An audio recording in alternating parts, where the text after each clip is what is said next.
Le Sénégal s'impose 3 buts à 2 face au Congo, au Stade des Martyrs, et récupère la première place du groupe.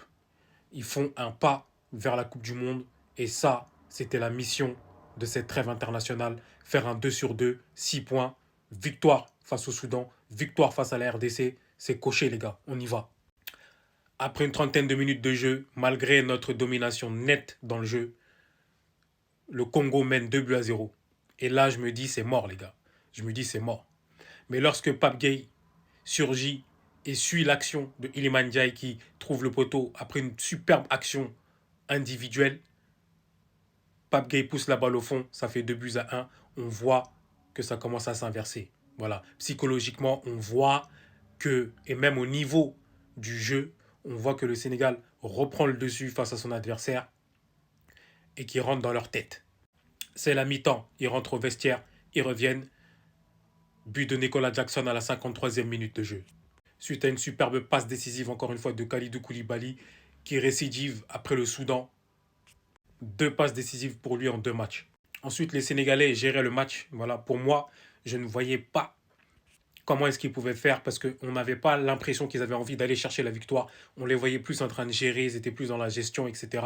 Mais après les sorties de Lamine Camara, puis un peu plus tard vers la fin du match de Sadio Mané, pour Cheikh Sabali et Habib Diarra, le match a changé. En 5 minutes, juste après l'entrée de Cheikh Sabali nous distille un centre après un débordement sur le côté droit pour Pape Matar Sarr en retrait, le 3 buts à 2. Merci les gars. Voilà notre sauveur. Cheikh Sabali, ailier droit du FC Metz, qui fait une très très belle entrée. C'est pas la première fois qu'il est décisif avec le Sénégal. Avec le Burundi, je me rappelle lors de sa première sélection, lorsqu'il entre à la place de Ismaïla Sarr, il est décisif.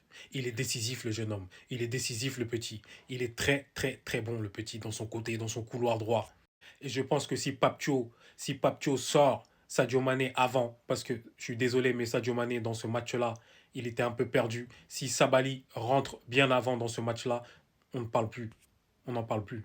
Le score serait déjà établi bien avant la fin du match. Ça, c'est clair et net pour moi. Sans oublier que les gars, on a eu un but refusé injustement, un but inscrit contre leur camp d'un défenseur congolais, refusé injustement pour position de hors-jeu apparemment de Sadio Mané. Mais bon, c'est comme ça, il n'y a pas la VAR dans les éliminatoires de la Coupe du Monde zone Afrique. Je ne sais pas pourquoi, mais c'est comme ça. Donc voilà, pour nous, la mission a été accomplie. Rendez-vous pour la RDC à la CAN, parce qu'on est dans la même poule, il ne faut pas l'oublier. Donc ça va se rejouer, RDC, Sénégal. Encore un match intéressant. Sinon les gars, on se chambre sur les réseaux, on se chamaille, etc. On rigole, c'est de bonne guerre. Mais au-dessus du football, les gars, il y a des choses bien plus importantes.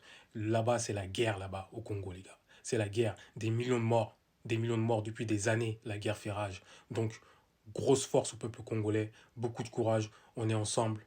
Restez connectés, abonnez-vous, partagez, likez. On est ensemble, les gars. Force.